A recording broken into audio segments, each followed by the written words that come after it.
വലിയ മെട്രോ നഗരമാണ്, ഞങ്ങൾ ആനയാണ് പൂനെയാണെന്നൊക്കെ അതിൽ പറയുന്നൊക്കെ ഉണ്ട്. ഒരു കുന്തവും നടക്കണില്ല. എല്ലാവരും കണ്ടുകൊണ്ടിരിക്കണം, ഞാനും കണ്ടുകൊണ്ടിരിക്കണം, എല്ലാവരും കണ്ടുകൊണ്ടിരിക്കുന്നു, പോലീസ് കണ്ടുകൊണ്ടിരിക്കുന്നു, 36 ജഡ്ജിമാർ കണ്ടുകൊണ്ടിരിക്കുന്നുണ്ട്. ഇവിടുത്തെ മത്സരമൊക്കെ കണ്ടാലും കണ്ടില്ല. ആരെ പേടിക്കുന്നതെന്ന് എനിക്കറിയില്ല കേട്ടാ, നല്ല പേടിയുണ്ടാവും എല്ലാവർക്കും. നമസ്കാരം, ഞാൻ പ്രവീൺ, എറണാകുളം തൃപ്പൂണിത്തുറ മരട് സ്വദേശി. ഞാൻ ഇന്ന് പറയാൻ ആഗ്രഹിക്കുന്ന ഒരു വിഷയം എന്താണെന്ന് വെച്ചാൽ, ഈ ഇന്ത്യയിലെ ഒട്ടുമിക്ക നഗരങ്ങളിലും തിരുവനന്തപുരം ഉൾപ്പെടെ പ്രൈവറ്റ് ബസ്സുകളില്ല. മെട്രോ നഗരങ്ങളിലൊന്നും പ്രൈവറ്റ് ബസ് കണ്ടായിട്ട് എനിക്ക് വലിയ പിടിയില്ല. പക്ഷേ നമ്മുടെ കൊച്ചിയിൽ മാത്രം പ്രൈവറ്റ് ബസ്സുകളാണ് സിറ്റിക്കകത്ത് മുഴുവൻ. അപ്പോൾ അതിൻ്റെ മത്സരോട്ടം, ഒരു മിനിറ്റിൽ 5-6 ബസ്സുകൾ ഓരോ മിനിറ്റ് ഡിഫറൻസിലൊക്കെ മത്സരിച്ച് ഇവിടെ കിടന്ന് പാഞ്ഞുകൊണ്ടിരിക്കുന്നത്. അതിൻ്റെ പരിണിതഫലം എന്താണെന്ന് വെച്ചാൽ, കാറായിട്ട് നിങ്ങളിറങ്ങുന്നത് ബൈക്കായിട്ട് നിങ്ങൾ ഇറങ്ങിയാൽ നിങ്ങൾക്ക് മനസ്സിലാവും. കൊച്ചി കൂടെ ഓടിക്കുമ്പോൾ ഇവന്മാർ പപ്പ അടിച്ച് നമ്മളെ അങ്ങോട്ട് ബുദ്ധിമുട്ടിച്ച് പണ്ടാറടക്കി കളയും. ഇവന്മാർക്ക് മാക്സിമം ഒന്നല്ലേ നമ്മൾ ഇടിക്കും, അല്ലെങ്കിൽ നമ്മൾ ഇടിക്കാൻ പോകും, നമുക്ക് വട്ടം വയ്ക്കും, മാക്സിമം ഉപദ്രവിക്കുക. അവരുടെ ലാഭത്തിന് വേണ്ടി ആയിരിക്കാം, ഇല്ലെന്ന് ഞാൻ പറയുന്നില്ല. പക്ഷേ നമുക്കത് ഒഴിവാക്കണ്ടേ? ശരിക്കും പറഞ്ഞാൽ മത്സര ഓട്ടം ഒഴിവാക്കണം, അത് മസ്റ്റാണ്. രണ്ടാമത്തെ കാര്യം, സിറ്റിയിൽ വൈറ്റില വരെ വന്നാൽ മതി. വൈറ്റില വരെ വന്നാൽ ധാരാളം.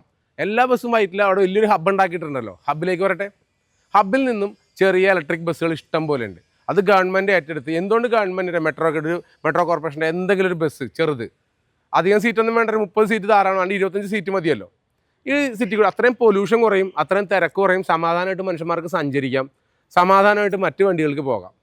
ഇത്രയും ഉപദ്രവം വഴി 1.5 സെൻറ്റ് 2 സെൻറ്റ് സ്ഥലമുള്ള ബസ് ഇതിനുള്ളിൽ കിടന്ന് മത്സരിക്കുമ്പോൾ എല്ലാവരും കണ്ടുകൊണ്ടിരിക്കണം, ഞാനും കണ്ടുകൊണ്ടിരിക്കണം, എല്ലാവരും കണ്ടുകൊണ്ടിരിക്കുന്നു, പോലീസ് കണ്ടുകൊണ്ടിരിക്കുന്നു, 36 ജഡ്ജിമാർ കണ്ടുകൊണ്ടിരിക്കുന്നുണ്ട്, ഹൈക്കോടതി ഉൾപ്പെടെ. ആർക്കും പറയാനൊന്നും വയ്യ, നടപടി എടുക്കാനും വയ്യ.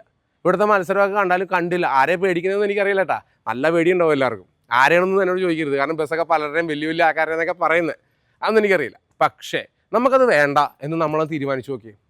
എങ്ങനെയെങ്കിലും ഒരു ഡിസ്കഷൻ വെക്കണം, ഒരു ചർച്ച ചെയ്യണം എല്ലാവരും. കാരണം ഇന്ന് ബസ്, വലിയ വലിയ സ്വകാര്യ ബസ്സുകൾ സിറ്റിക്കകത്തേക്ക് കയറണ്ട.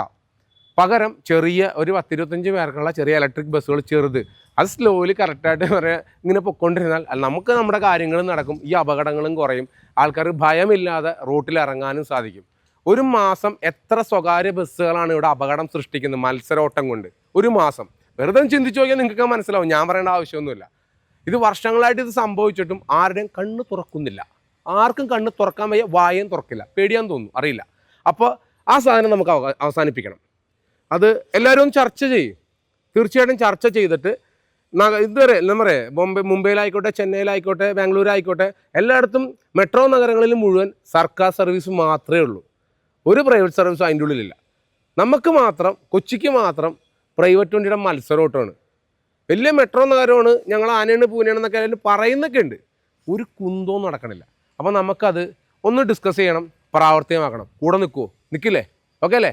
അപ്പോൾ നമുക്ക് ആലോചിക്കാം അതിനെക്കുറിച്ച്. കൂടുതൽ വീഡിയോകൾക്കായി ചാനൽ സബ്സ്ക്രൈബ് ചെയ്യുക, ബെൽ ബട്ടണും അമർത്തുക.